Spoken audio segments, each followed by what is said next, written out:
Hello, ladies and gentlemen, and welcome to another edition of Ultra Confusion Thursday Night Hangout. What's up?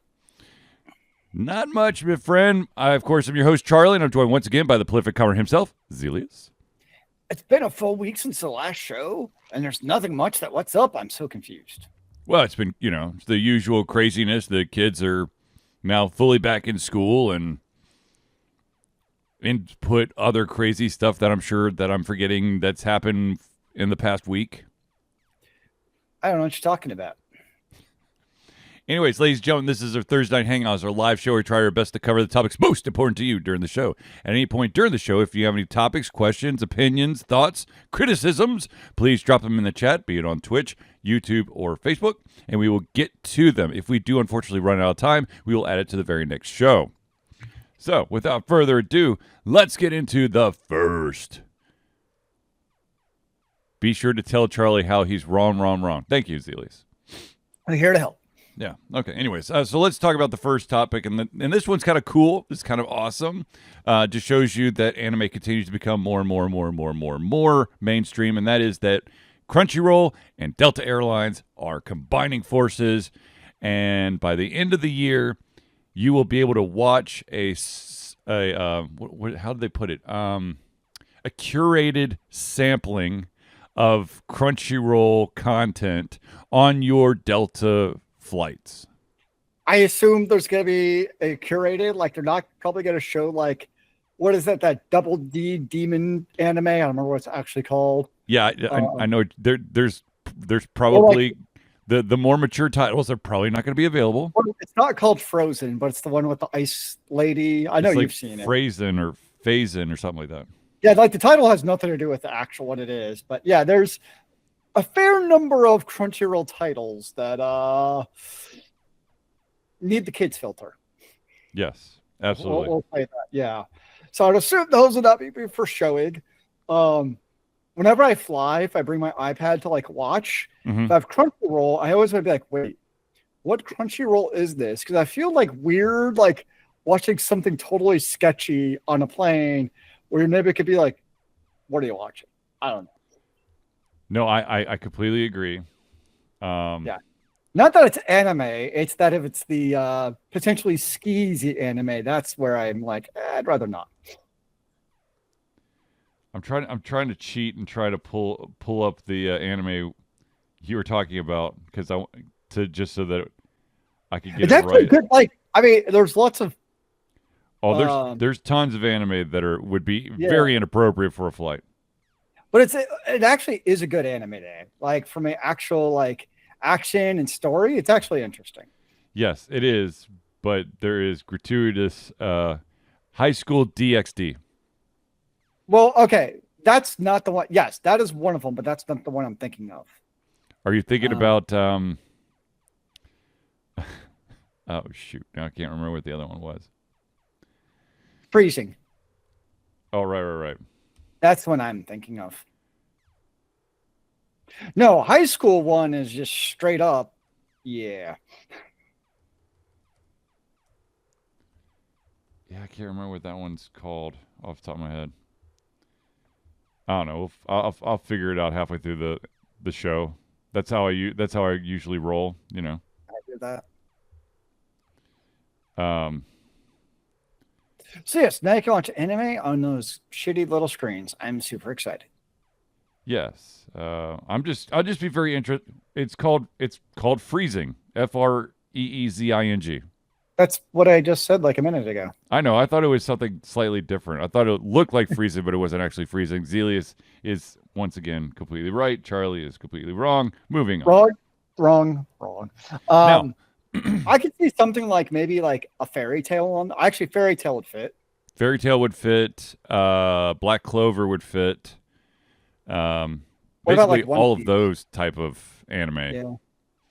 Probably not Vampire Hunters. No, and definitely not Dan to Dan. What? Dan to Dan would not be an option either. So I meant to text you this. I watched the first episode of Dan to Dan last night. And all I have like is like, what the actual fuck is happening? Yeah. I keep with it though. You got to keep with it. like I don't do drugs, but I kind of wish I did. And this is Just for the basically show. how it feels to be on drugs, is watching I'm the like, first episode. I need to call my non-existent drug lord to be like, I need some stuff for Dan to Dan because I feel like that is a necessary part of the experience. Like there needs to be a disclaimer. Dude, it's that show is bonkers. Did it just get even more batshit bonkers after the first episode? There's moments, but overall, once you get a couple episodes in, you really get that. You get locked into how things are going to be, and I guess it doesn't get like way too over that bonker limit. So you kind of just like, okay, I know what I'm in for. So it kind of keeps the same level-ish, more or less. Yeah. Okay, fair enough. Yeah. No, I'll continue to watch it. It's not like I'm not gonna watch it. I'm just like, okay, this is. I don't know how you could actually have an expectation of what the show was because like there's nothing to be like expect this. Yeah. The alien portion of Dan to Dan does not frequent the series. Let's just put it that way. Yeah, I think that alone gets it ixnayed on the Delta A. Yeah, exactly. Also, for those who are Delta Sky Mile members, you will, once this CrunchyRoll thing goes out, you'll have access to special 24-hour free trial of CrunchyRoll that you can use during the flight, so you can get the full library, or after the flight. I've tried those. The problem is because like usually there's like a free, like I know one was like Paramount Plus with and I could use on my device. The problem is on most Delta flights, the Wi-Fi is still so terrible where you can't actually still stream it. Well, I'm sure I would assume they would put it to a lower resolution or something. No, like I'm saying, like it was buffering at 240p. Well, then, like I was really trying. How old was the plane you were on? I mean, this was going to Seattle and back, so it was a normal plane. Yeah, but some of those normal planes are actually ancient. But yeah, I understand. Yeah, it's whatever the case was, the Wi-Fi sucked, and there was no Wi-Fi on the entire trip flying to Zimbabwe. Basically, at this point in my life, I assume there's not Wi-Fi in flights.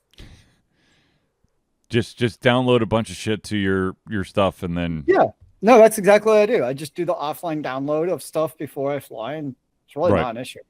Right. All right. This next topic is courtesy of our Battlefield friend. So Battlefield 6 is having its second open beta. And there's, of course, with betas, it's okay to have issues. And, of course, this beta is having its issues. Now, the crazy thing is that during this play test already, they have averaged concurrent players of anywhere between 274,000 to 521,000 players. So let's just say pretty sure that the servers are working well. You would think. I mean, it's a popular game because that's the one that's like the large multiplayer PvP, right? Yes. Mm-hmm. Like large scale warfare, basically. Yep. Where I think I tried it once like 5-10 years ago, and I was like, I have no idea what's going on. I'm scared. I'm running away. And from what I've heard, it's an absolutely beautiful game. Mm-hmm. Apparently, like BF6 is supposed to be just gorgeous. I'm more curious if the man we're referring to, Sam, I don't think he's on. I'm curious if he'll be playing Battlefield 6. Yes, that would be very. That'd be that question, but it does kind of seem like one of those games where, like, if you're going to be a filthy casual, like now's the time to jump in because not every it's not like it's been around for 2 years, so like the meta's so established you have no way of catching up. Right. Whereas if you kind of jump in the ground floor, you can at least kind of keep abreast of what's going on easier. Exactly. But, okay, so some of the issues that they are having, just so you know that the game's not perfect. Even though it's holding or hosting that many concurrent users, there's players are experiencing long matchmaking times. They're having party system issues. They're getting generic error messages, which are always fun. And here's a fun little issue that some players have gotten into.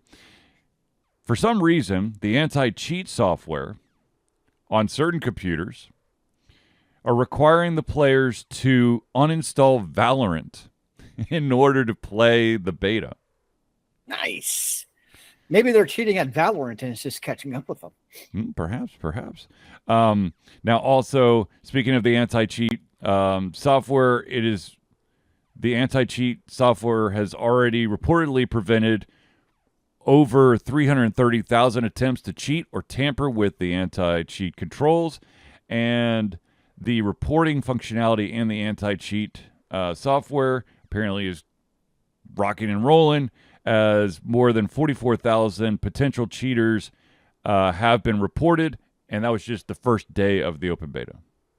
Apparently, by a large margin, Battlefield 6 is the #1 on Twitch right now. Oh, God, yes. For games, which is not surprising. No. Which makes me curious, though. Can you even play Battlefield 6 on the Steam Deck with the anti-cheat? Yeah, so Battlefield 6 is not supported by the Steam Deck. Mm-hmm. So that's the one, with these type of anti-cheat, because basically for Windows, it's installing what's effectively a rootkit on your Windows device to play it. So it means you can't play on Steam Deck. Well, you could probably install Windows and do it that way, I'm assuming. But at least the native Proton, and I'm assuming it'll never come to Mac OS for the same reason. Right. Because they don't really allow kernel level installations like you can do with Windows. So yay. Which is great because people figure out a way to cheat anyways. This is true. Now, speaking of Mac OS and whatnot, there's bad news for those people out there who have older Macs, and they have Steam on their system. Steam is going away on older Macs, and it makes total sense. It's just like the same deal of them doing away with the 32-bit stuff. Yeah. I mean, these Macs are way too old, and so they basically Steam or Valve has come out and said this change is required as core features and Steam rely on an embedded version of Google Chrome, which no longer functions on older versions of the Mac OS. In addition, future versions of Steam will require Mac OS features and security updates only present in Mac OS 12 and above. We strongly encourage all Mac OS 11 users to update sooner rather than later. Apple ended security updates and technical support for Mac OS 11 in 2023. Computers running these operating systems, when connected to the internet, are susceptible to new malware and other exploits that will not be patched. The malware can cause your computer, Steam, and games to perform poorly, or crash. That malware can also be used to steal the credentials of your Steam account and other services. So it makes total sense. Yeah, it's pretty standard. Most developers support N-2 or N-3 of the OS, and they're on 15 right now. So that gets you down to 12. And yes, Chrome, as of last week, and I know this is my job, is they dropped support for Mac OS 11 like last week with the new 139 version. So yeah, I saw them, not surprised. And that's most corporations, they're supporting that type of same kind of cadence is pretty normal. Right. The other thing is that if you do have a Mac OS 11 machine, Steam is truly 100% stopping on October 15th for those machines. Only kind of rough part is, so Windows, you can, install basically Windows 11 on any device. I know there's the secure chip thing, but there's ways to get around that. Yeah. But with Apple, unless you go crazy Hackintosh, there's really I have an old MacBook Pro that only supports up to Mac OS 12. So I technically could use Steam, but at some point, you just can't even upgrade it anymore through Apple. Right. Now, the MacBook Pro is also 10 years old. So it's not like I could be it's a new one. So that is kind of the trade-off. It's just kind of the reality. But it's also 10 years old, so can't really complain too much about that. Yeah. Speaking of Steam and OSs that are not named Windows, it looks like the Chrome Steam experiment is about to come to an end. They've basically had a beta going since 2022, and it looks like if you were to install Steam today onto a Chrome OS device, it gives you a heads up that this is going to go away very, very soon.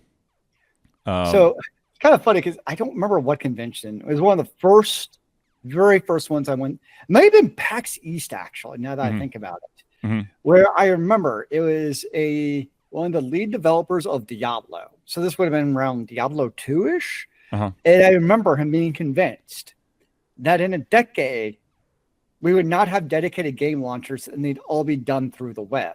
And his argument was that at the time, you actually had video games that were being developed to run in the web because you can play games in your web browser, right? Right. So it's just kind of interesting how, like, it's not like it was just blowing smoke. Like, he actually believed this. And it's just kind of interesting to me that that has obviously not come to fruition whatsoever. Because in this case, like, if it actually did come to fruition, then you could use, a Chromebook as a gaming device. Right. Effectively. Whereas, obviously, dedicated game launchers are still where it's at. I mean, nobody's doing full-fledged real video games in the web browser. They're all still just their own dedicated EXEs or whatever at this point. So if you do have a Chromebook out there and you do want to have access to gaming, there is, of course, alternatives. Now, you can still use like GeForce Now and that stuff, though, can't you? Yeah, you could use the cloud based gaming, the GeForce Now, the Xbox Cloud Gaming, or Amazon Luna, which I thought was dead, but apparently it's not. I thought it was too. You just don't hear about it. Maybe it's just their game development studios. I just thought we talked about it like dying at one time. Yeah, but anyways, Steam support on Chrome OS, it's ending in 2026. I believe it's actually January 1st, 2026, but it could be wrong. So I mean, it's also the Chromebook. I mean, they're not exactly known for their prowess of GPUs. Yeah.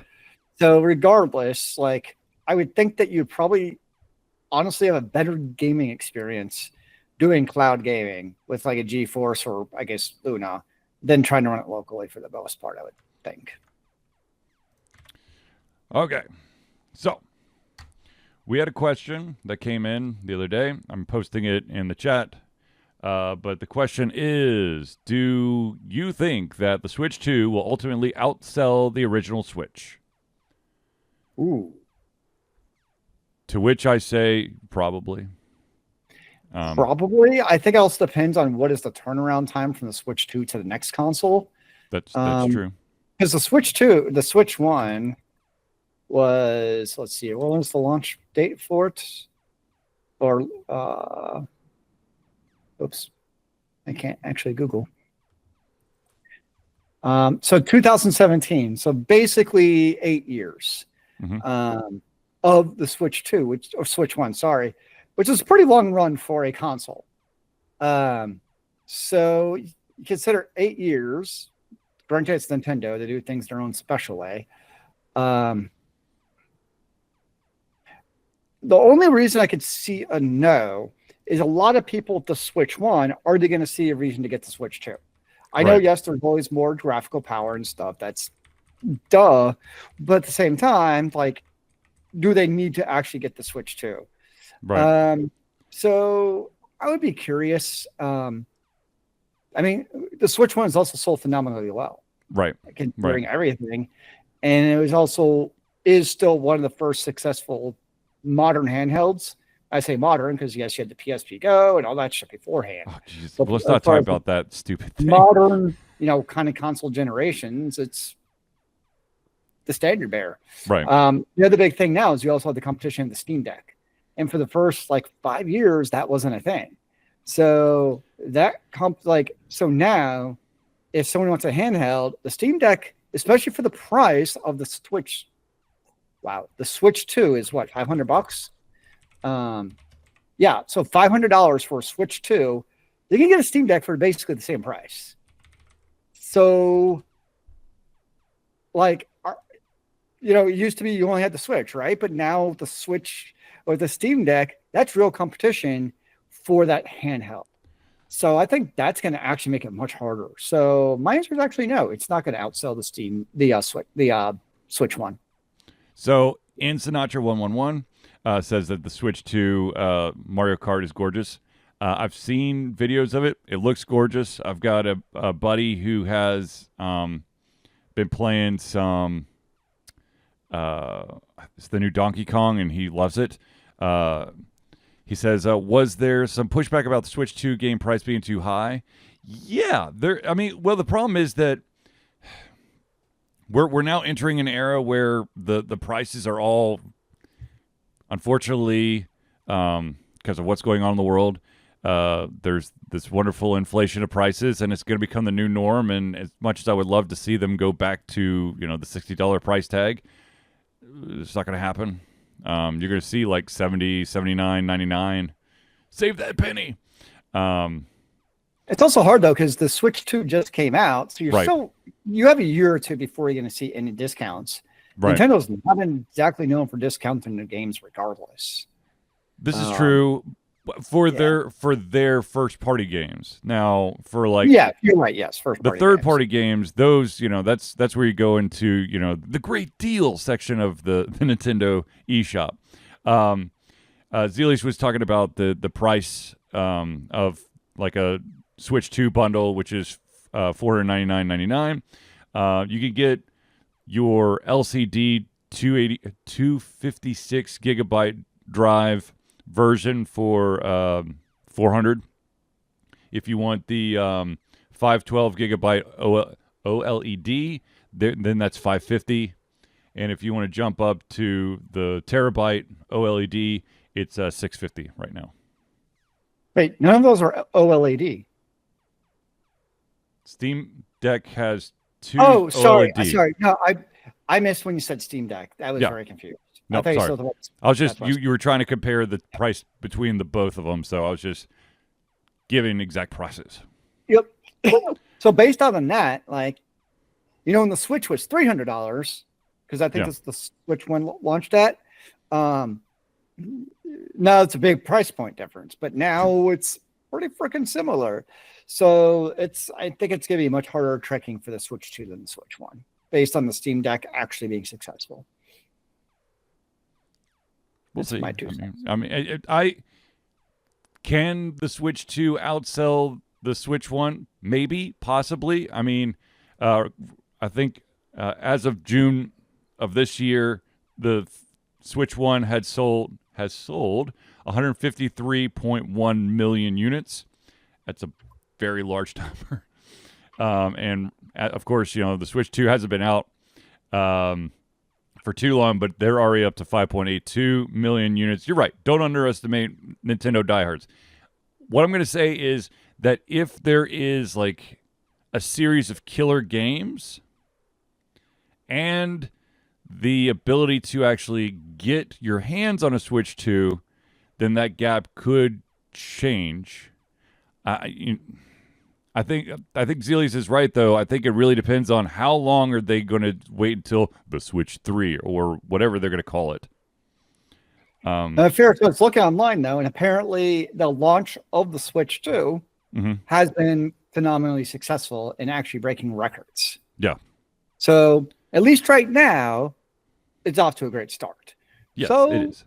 It has, the potential to, and to Nisatra's point of don't underestimate Nintendo diehards. My thought as I was saying that was potentially is these record-breaking sales because of the Nintendo diehards. So there's going to come that point, where you've already saturated your Nintendo diehards. And now you're looking for people like you and me who we're potential buyers, but it's not like a necessary part of our experience of living. So I think you're going to eventually get to that where you're right. You definitely had that initial diehard people who are like, let's get it. Who are going to buy it no matter what. Right. And yeah, I don't know. Honestly, I think it's going to take like a killer game or maybe a killer two. Yeah. Two killer games. Insinatra says the design of the actual hardware is pretty sleek too. It looks awesome. I'm not going to lie. It looks freaking sweet. Yeah. And it definitely, once it gets the games, that'll help. Because although I hear Donkey Kong is also an amazing platformer. Yes. I've heard that it's stealing the show right now. And that was the other thing, was that there was Mario Kart, but there wasn't that like signature Mario game on release, which was kind of weird. It'll get there. I'm not saying that they're not going to make them. That would be the stupidest thing Nintendo could possibly do. Is, you know what? Screw it. We're not making Mario games anymore. Or actually, just standalone Mario games. We're going to do it with Mario Party, Mario Kart, Mario Tennis, Mario Soccer. Mario has retired from saving Princess Peach. He's done. Well, the voice of Mario has retired, so you know. Did he retire, or is he kind of replaced? Big difference. So he got a change in title. He is a Nintendo ambassador. He's not doing the voices anymore, from my understanding. But, you know, it hurts a little bit. Ooh, that's a good question. Has Super Smash Brothers run its course?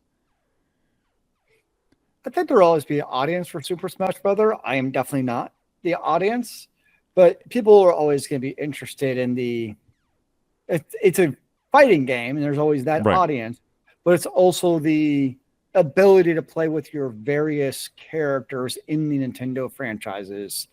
There will always be an audience for it. I think there would be. I think there still is. I mean,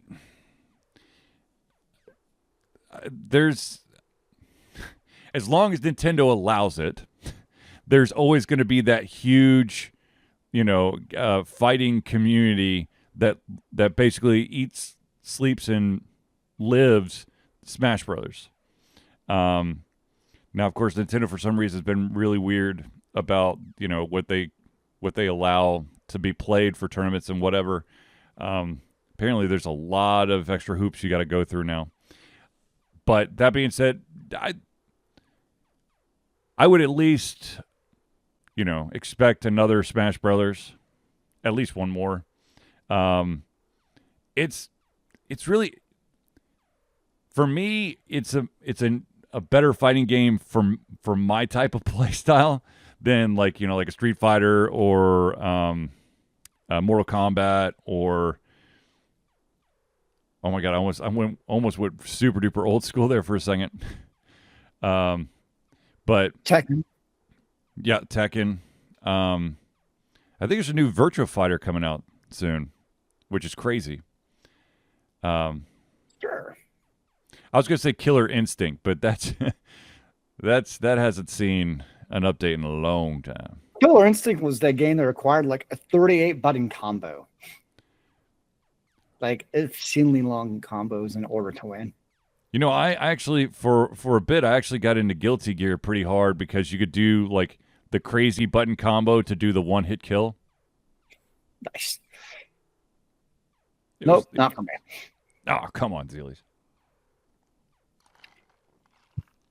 I will tell you that my youngest son would definitely play if I had a Switch 2 and a new Super Smash Brothers came out, he'd be all over that.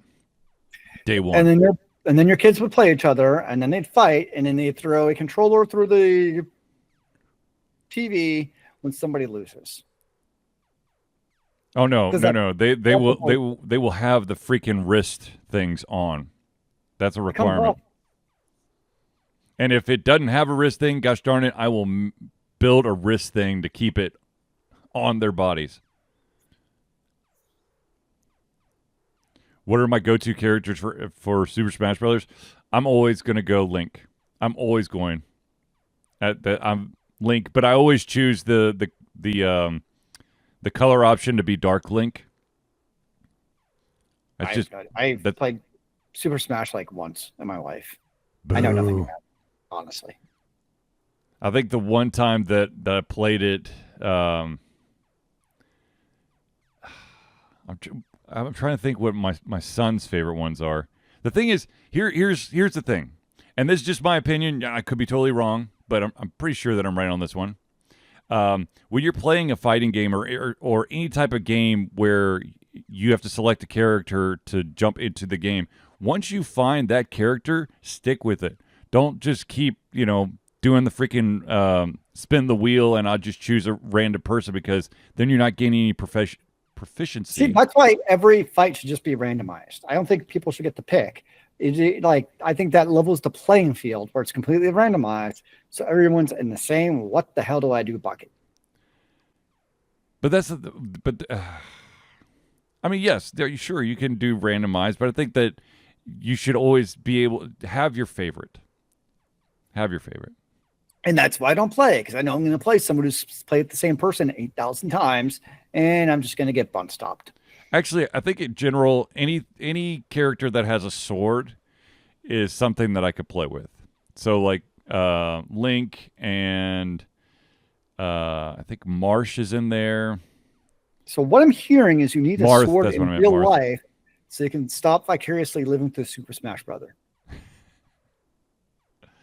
You could live out your dreams of having a sword. Yeah, absolutely. I need a sword in my life. Do some Super Smash Brother reenactments in your backyard. Oh, that'll go over real well. I'm pretty sure that there would be lots of screaming and yelling and whatnot. Maybe you could have like a sword fighting dojo back there. Interesting. And Sinatra says Diddy Kong is apparently overused in competition. I guess smaller hitbox, so that might help. Is that kind of like Odd Job in GoldenEye? Yeah, basically. Yeah, it's the smaller, harder target, and you move. Well, Odd Job doesn't really move fast, but Diddy basically bounces all over the place. So it's like Odd Job on speed. Odd speed. The good old days of GoldenEye.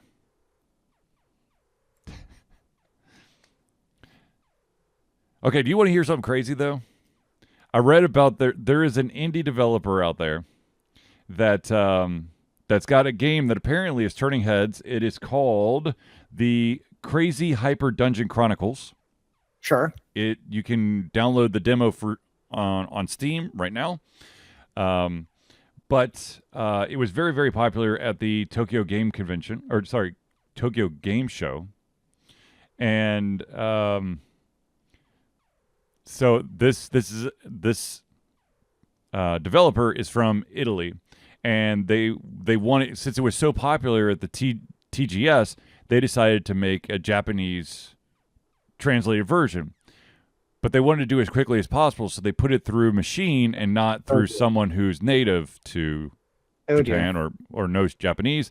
And apparently their game title got translated to something that's called Kuso Dungeon. And Kuso apparently means shitty or crappy.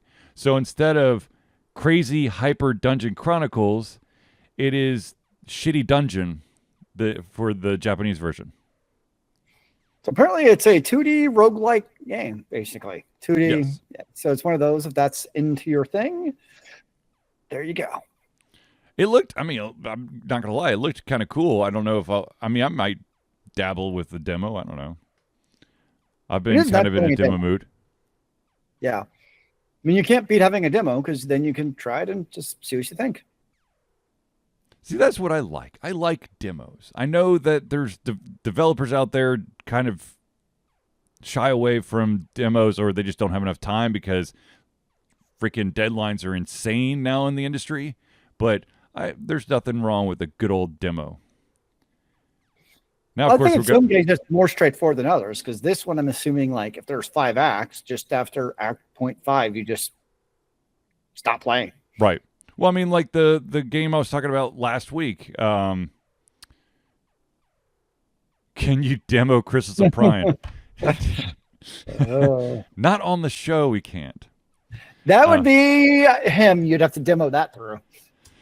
Oh man, Crystal Prine is for those out there who don't know, Crystal Prine is it's a homebrew pencil and paper RPG that that Zealeus and I kind of birthed way back in the day when it was AD&D, Advanced Dungeons and Dragons, where there was this. Basically, we didn't know how to calculate THACO, so we said, "Fuck it, we're creating our own game." Yes, THACO was a pain in the arse, and we decided we didn't want to mess with that, and so we decided to make our own thing. And then, of course, the group of guys that were basically, I guess, beta testing it. I can still remember all of their names, all their character names. Zealeus was Zealeus. I was. That's actually where I got my name from. Yeah, that's where that's Crystal Prine's actually where he got his name from. I was Gershenine, the Emerald Thief. The crystal thing was every character had a some sort of gem or jewel type, and then their class. So he was the okay. You were a paladin, but I don't remember which. I was the angry drunken paladin. Yes, you were the angry drunken paladin, but I don't remember what crystal you were. Were you the diamond paladin? Oh god, I don't remember at this point. There was the ruby mage. That was a Magmus.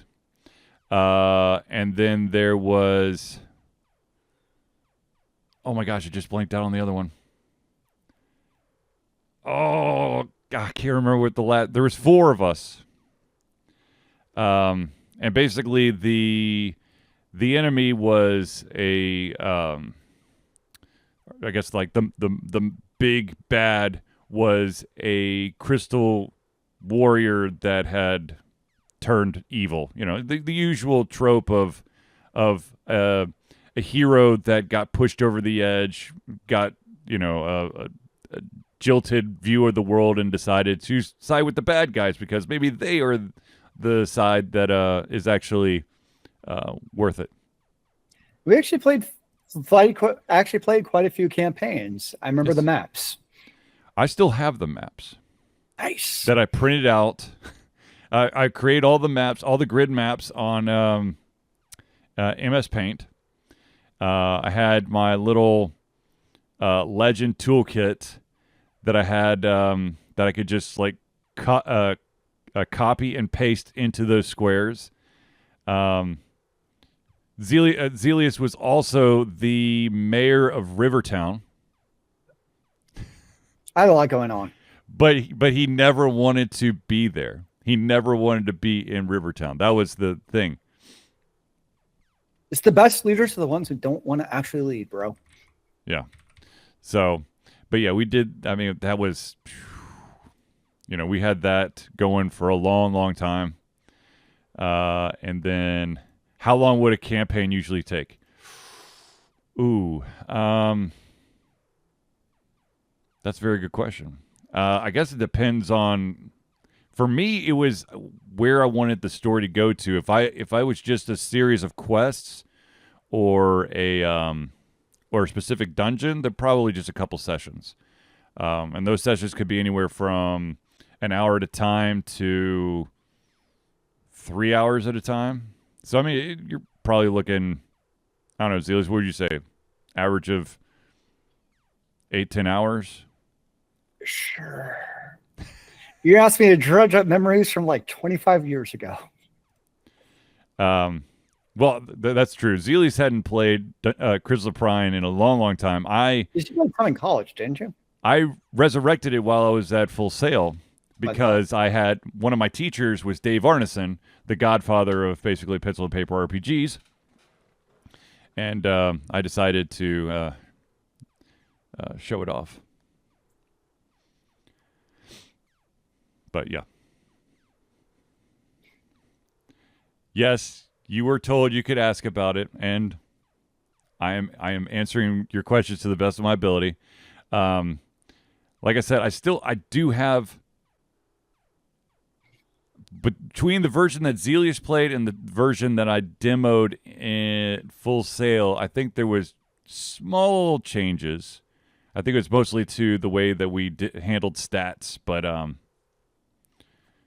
yeah, it's actually in a binder in the closet that I don't really have access to right now because it is basically floor to ceiling filled with my collection of Funko Pops.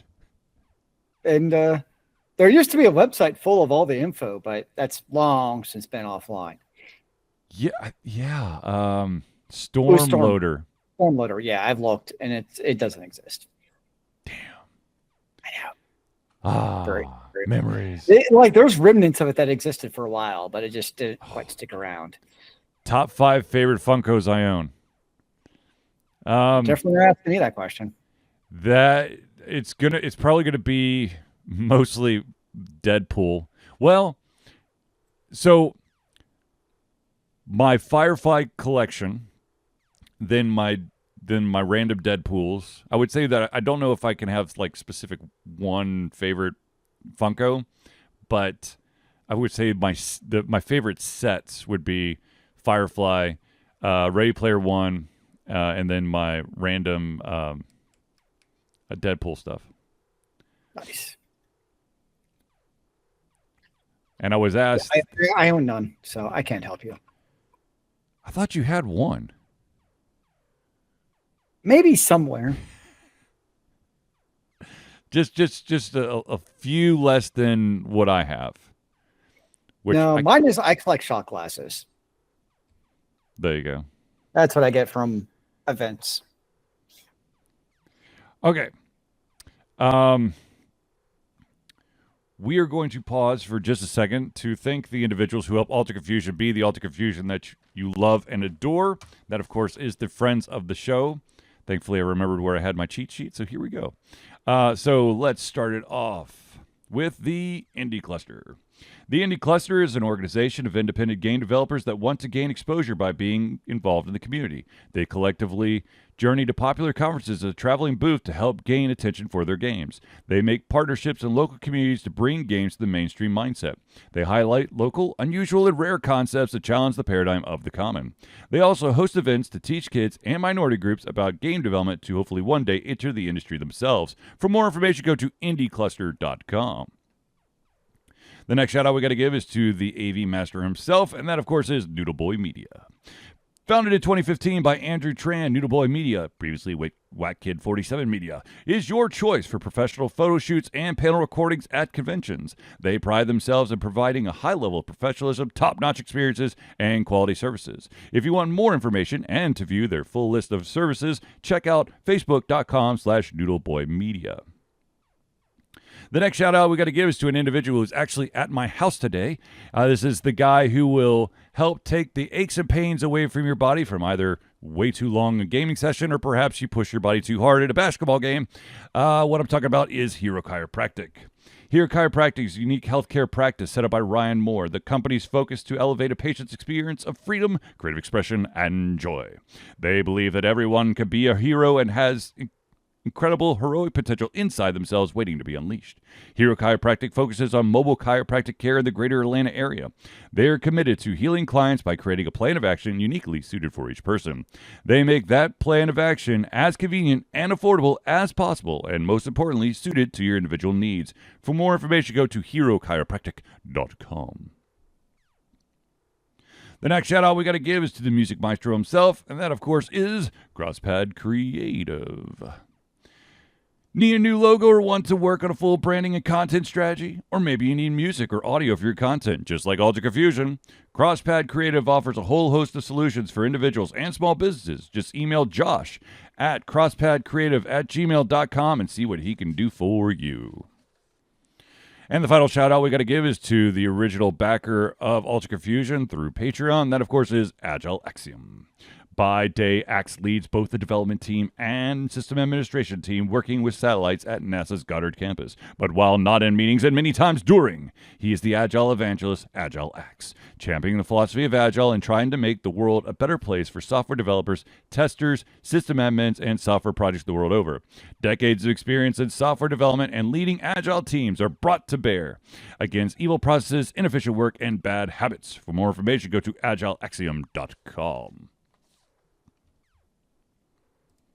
Now, at this very moment in time, I know that you are dying to know, how do I become a friend of the show? Well, it's quite simple, my friends.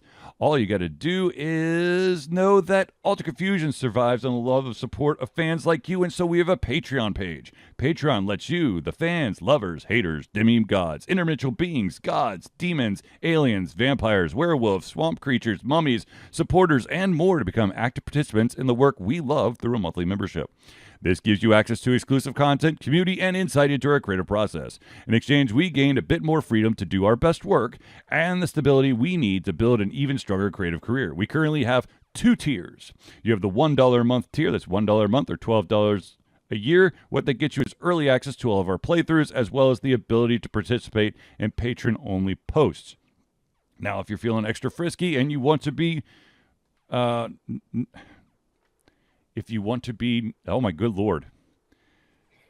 Let's just go with $5 a month. Good Lord. $5 a month or $60 a year. What that will get you is your name or organization added to every single friend of the show section of the Thursday Night Hangout, as well as everything at the $1 tier. So if you want to become a patron of Alter Confusion, go to Patreon. That's patreon.com/altered confusion today. Man, I got tongue-tied there for a second. Good Lord. All right. Also, ladies and gentlemen, Alter Confusion is proud to say that we have been fundraising for Extra Life for 14 years straight. Extra Life is gamers doing what they do best, game, to help sick and injured children at their chosen Children's Miracle Network Hospital. The money that we raise through Extra Life will go directly to Children's Healthcare of Atlanta as unrestricted funds.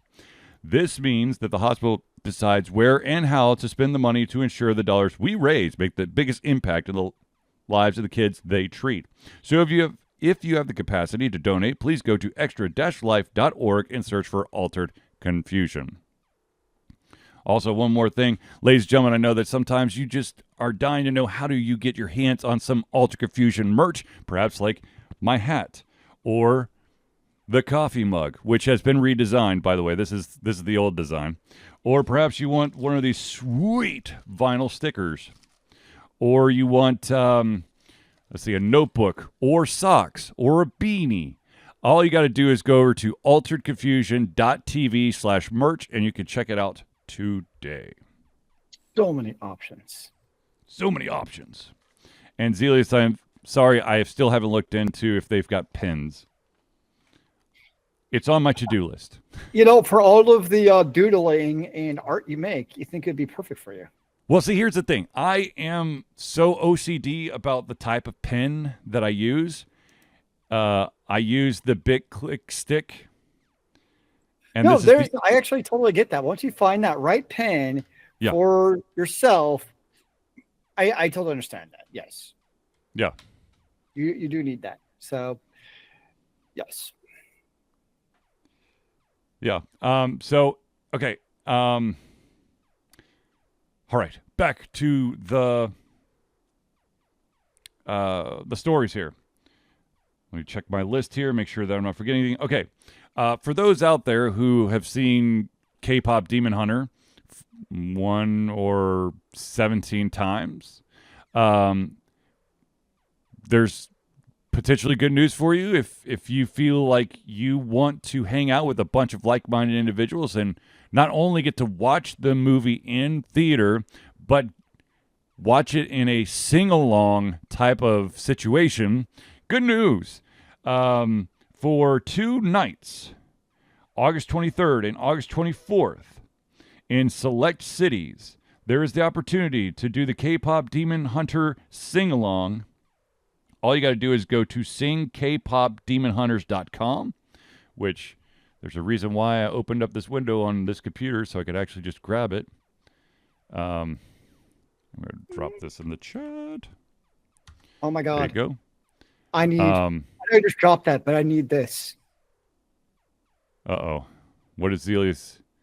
Oh, the beta ideas. Dude, I love the beta idea. Oh my God, yes. Yeah, Yes, the K-pop Demon Hunter, the Tiger, and the Three-Eyed Crow. Oh, I'd be all over that. So in 2 weekends, 2 weeks, I will not be here because I will be at Dragon Con, where my friends, they're going as, I don't remember their names because I don't remember anybody's name, but they're basically going as the male and female lead from K-pop, and I'm going as the crow, the Three-Eyed Crow to be accurate, including a hat, which will be about 3 feet tall. Nice. It's going to be amazing. I think it's Rumi. Yes. Yep. She's going as Rumi. That rings a bell. Oh, shoot. And the where dude is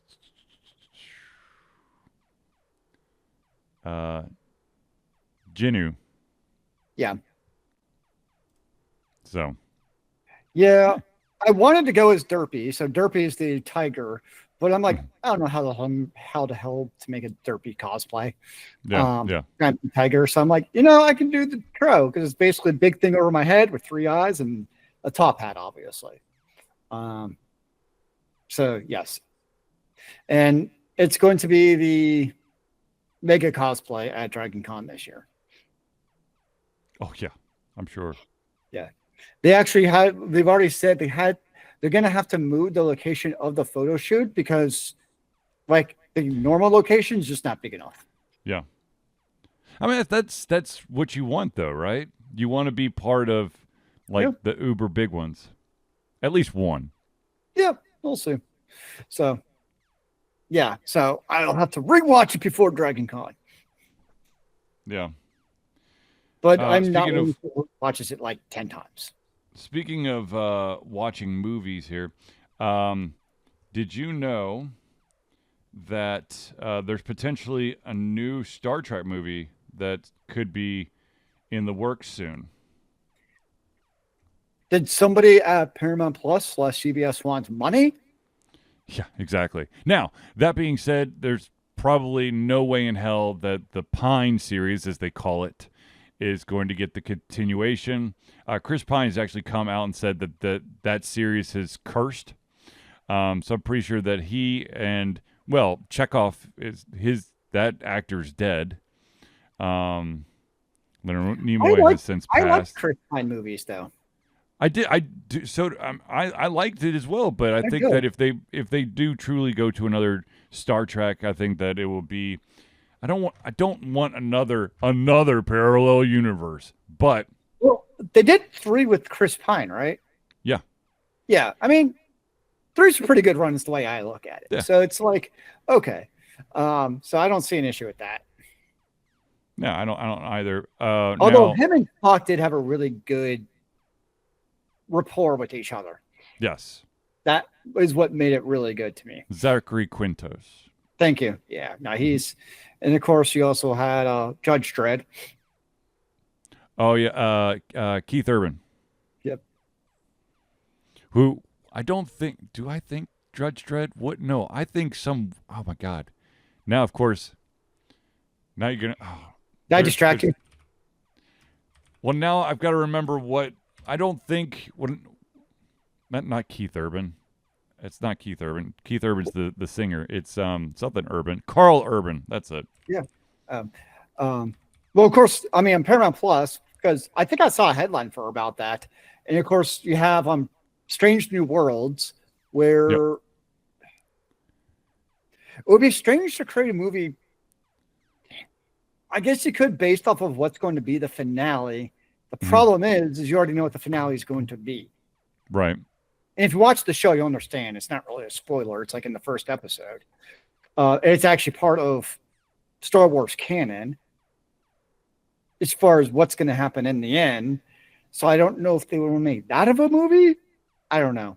That being like maybe the farewell to it, but then you have to like coincide it perfectly with the series. Yeah. As far as like where is that going? Because it's super popular, so I don't think they'd want to like end it prematurely based Right. off the ratings, based off its popularity. So, I mean, it's done well. I'm all for another Star Wars movie. Sure. Star Trek. Sorry, Star Trek. I know this is blasphemy, but they're all the same to me. Oh boy. I know. They're in space, whatever.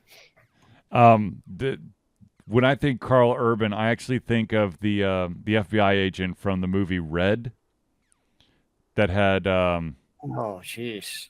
Bruce Willis, Morgan Freeman, Helen Malkovich, Mirren, John Malkovich. John Malkovich, thank you. Yeah, all the old dimer. It was what Expendables wanted to be, but it didn't take itself too seriously. I loved that movie. I have no problem with popping Red into my Blu-ray player and. What about Red 2? Oh, I love that one too. I'll watch either. Is there 3 of them or just 2? No, just 2. Okay. Well, and Bruce will never act again. So. Sadly, yes. Yes. But yeah, you can't do Red without Bruce because Yeah, or as his character name, Frank Moses. Yes. It would not be the same without Frank. Now, okay, so back to Star Trek. There is a rumor that if this is indeed true and they do make another Star Trek movie, that they might be moving on to TNG, the Next Generation. But can you have anyone besides Sir Patrick Stewart play Picard? I mean, to be fair, they're doing it with Strange New Worlds in terms of oh my gosh, not Picard, Captain Kirk. Pike? Oh, Kirk. What? Yeah, it's young Kirk. He's not a captain yet. Gotcha. But you can definitely see how he's trying to be like William Shatner. It's very obvious, and it's not a bad way. It's just it makes sense that you want to kind of be the very, suave and charismatic and diplomatic type of guy. Like that's the character, right? Right. So they're doing it with Brave New World, or sorry, I keep on saying Brave New World, Strange New Worlds, where they're having him in the show as like a, special guest. So there's precedent for it. So I don't see why you couldn't do it for Picard. I guess the funny thing is that Picard is still in Star Trek shows now. Yeah. You haven't seen Shatner do, Star Trek in long time, but Picard's still doing it to this day. Yep. So it's kind of, I guess you could always do the Spock thing where it's like he makes a cameo with the young version. But then I would kind of feel like that's X-Men Days of Past, Future, yes. Whatever. Yeah. Just, what the hell? Let's get some X-Men in there. That's actually what they're going to go explore. They're out, braving the frontier and they find mutants. Why not? Yeah, of course. Okay. Yes. I'm not a Trekkie, right? I'm enjoying Strange New Worlds because they're just really good stories. I actually think of it's a lot to me like Doctor Who in a way. Where they're kind of self-encapsulated, new adventures with new species, new beings, and there is some kind of overarching story. But for the most part, you can just kind of watch them, right? But it's kind of that sense of adventure. But the thing that gets me about Star Trek, and I don't know if like other Star Trek series are like this, I feel like every other episode, they're meeting like some alien species who is like 10 billion years technologically advanced compared to the Federation. And I feel like every other episode, I'm like, okay, this could be the end of the Federation. And obviously it's not. They work something out. But I'm like, is every species who they encounter like just technologically more advanced than the Federation? I feel like this is a constant thing. And I don't know if it's the other Star Treks do the same thing or if it's just like unique to Strange New Worlds and that's just how they're doing their storytelling. I think with Strange New Worlds, it's so early on in like the exploration. It is. Because like when it comes to like Next Generation, you've got a little of everything. You've got the underdeveloped ones, you got the more developed ones, and the ones that are basically they've done things. They're basically at the same level, but they did it slightly different. I just feel like I look for the perspective of like, there's so many civilizations out there who just could have like, statistically speaking, should have ended the Federation by now. Oh God, yes. That's how I guess I got from that perspective, where it's like, okay, at some point it's just I'm sorry, you're gonna fail, and the space version of Genghis Khan is gonna come and take you out. Oh yeah, there's we as humans believe that even when we're at a disadvantage, we'll find a way to win. But in reality, if we were to go up against some of these like technologically advanced races and strutted our stuff like we humans do, we'd probably be extinct. Exactly. Yeah, that I do feel that way sometimes watching the show, where I'm like, yeah. I know obviously we're already suspending belief because we're spacefaring at this point, but still. Yes. I'm waiting for that day, man, where we decide to journey to new worlds, to seek out new life and new civilization, to boldly go where no one has gone before. Yeah. Is there money in it? Shouldn't the pure joy of discovery? Are you a communist? Anyways, no, I agree. It is actually kind of sad where like you think about it, like for decades, like NASA was like the bastion of like, in a way, like American exceptionalism. Yeah.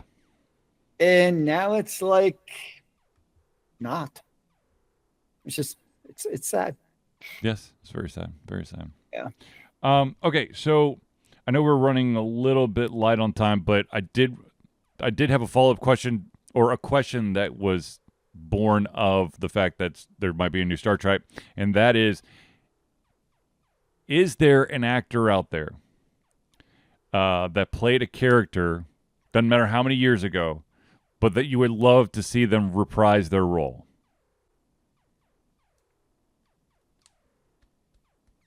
I mean, the easy one for me is David Tennant as Doctor Who. Well, and it happens, like, occasionally. So, wish granted. Yes. I think the tricky part is you get into the situation of, like, Picard is actually a great example, right? Yeah, yeah. Where he comes in and, 30 years later, he's still doing it. I think the one I would actually genuinely like to see, though, that hasn't been done, would be Carl Urban in Dredd 2. Yeah, I could. Okay, yeah. Because like to do like he did Dredd perfectly, and you need basically the equivalent of like a method actor for Dredd to work successfully. Just because he's that kind of character, and that when you read about what Urban did for Dredd to make it, really embrace Dredd in his character, you're gonna need something like that. So that would be my answer. Would actually really be Dredd 2. That's a good with one. The Carl Urbanization, not the Sylvester Stalloneization. Yeah. So that'd be mine. What about you? I'm trying to think if there's truly a movie. What's a movie that I wish had a sequel? To me, like it implies sequels, and so many successful movies have already had sequels because you want to milk franchises for all their worth. So that's the tricky part. Well, and for me personally, I've been watching basically nothing but like animated movies for quite a while. So what about like an actor who could do a animated movie? Oh, you know what? Like, if I had my way, as weird as it was, it took me a little bit of time to get used to. I wish that there was a sequel to Transformers 1, which was a animated film. It had Chris Hemsworth as Optimus Prime. He did a really good job, and the whole voice acting crew did a great job. And it pisses me off that it was a great origin story, and I don't understand why people didn't jump on the freaking bandwagon so we could see another one. Have you heard of Michael Bay's Transformers with big explosions, Oh, for fuck's bigger sakes. explosions, Zealeus, no, vigorous no. explosions? Oh, sorry. Would you like some more explosions where you can't actually see what's No, going on? I would like I've got your dream fulfilled, bro. Michael Bay, lots of explosions, couple of robots, and basically the entire U.S. military. Fuck yeah. No, thank you. No, thank you. No, thank you. Ooh, I would have loved to see a sequel to the A-Team remake that had oh my god, why did I just blame the guy from what's his name? Oh, son of a bitch. I'm going to hate myself. The guy, the Taken guy, Liam Neeson. I would have loved to see a follow-up of the A-Team. And have him reprise his role as Hannibal. Bradley Cooper was great as Face. Charlton Copley was a perfect Murdoch. I mean, he played the perfect, insane, kooky guy. And then Rampage Jackson did a pretty good, decent job of filling in Mr. T's shoes as B.A. Baracus. Huh. I never actually saw that. It's good. I'll have to keep that in mind next time I see it on streaming. I'll be like, aha. Yeah, dude. Definitely worth it. And it was nice to see. There were a couple cameos in there as well. Sure. Yeah. That was fun. But anyways. Excuse me. All right. We have one more question, and then we will have actually gone through the entire list, which is impressive. This was a question that was asked to me to be asked on the show, and that is there a certain gaming equipment you have to have in order to get the most out of your gaming sessions? A monitor? So, what? Yes, a working internet connection, a nice sized monitor. Okay, to answer the question seriously, when I play MMOs, I need. Can I get it up to the screen? Yes, Ooh. my MMO mouse. Nice. And the reason is because you don't really, when you play MMOs, you have like 20 bloody freaking keybinds, and trying to use your keyboard alone to get to all your different keys is a royal pain in the ass. Yes. So having an MMO mouse where you can use your thumb to use your keybinds is actually, I wouldn't call it mandatory, but it's extremely, extremely helpful. And people on forums were like, how do you reach your 18 keys? Like, the number one answer is like, just get an MMO mouse. Yeah. The tricky part is the Logitech one, I think, has been discontinued. And like, because it is a niche product from a mouse perspective. So a lot of the peripheral companies don't, they might make it for a couple of years, but then discontinue it because they're like, oh, we're not making enough money off of this. Yeah. So that's the tricky part, is finding that right MMO mouse. So that would be my answer. The right MMO mouse, the right gamepad. For me, if I'm playing a spooky game, I need good headphones and the ability to have a dark room. So fair enough. But other than that, I mean, like, I also require a sturdy keyboard, not the flimsy. Like, I feel like, if I push the keys a little too hard, I'm going to break the keyboard. Oh no, I have splurged on my keyboards and mice throughout the years. Yeah. I have a rather not cheap SteelSeries Pro full LED and shit keyboard right now. There is something nice about typing on these keyboard. There really is. Like, it feels good to have that nice, good tactile feedback versus, we've all used the spongy $5 keyboards over the years, and they just feel icky, right? Like, they're just, But having that, there's something that feels good about typing on a good keyboard. And also, I don't know. This is just my OCDness. I know that everyone's got their fancy, wireless shit, but I always feel more secure in gaming when it's wired. Just because I know that there's going to be that like intense moment where my keyboard decides the battery dies, or the mouse dies, or some shit like that. No, yeah. For my gaming desk I'm at, my keyboard and mouse, 100% wired. Yeah. For my work desk, 100% wireless. Oh, absolutely. Same here. Yeah. For my work, oh no, my keyboard went out. I can fix it, or I can be without a wireless mouse for 30 seconds at work. No, you can drag it out. No one is you can. But when you're in the middle of it, if you're in the middle of an intense gaming session, it's not okay that your keyboard or your mouse died, or your gamepad. What about intense coding session, bro? If I don't commit this last push by the next 18 seconds, our production is going entirely down across the world. Okay, first of all, you should not be committing stuff directly to production. Whoa. What is test but production? Oh, please don't. I can have 8 million people testing it concurrently. Oh, Jesus, please don't do that. Oh, God. I'm getting flashbacks now. I'm getting PTSD flashbacks. Thanks a lot, Zealeus. That's what I'm here for. Okay, so ladies and gentlemen, we have reached the end of our show. So I would like to thank everyone for tuning in, especially in Sinatra for being a first-time viewer. But anyways, thank you everyone for tuning in to the Ultra Confusion Thursday Night Hangout. For myself, Charlie, and Zealeus, it's been a pleasure giving you the camera, our heads, our mouths, and of course, our hearts. We'll be back soon for another Thursday night hangout. Remember, kids, keep on gaming in the free world. Amen to that, brother.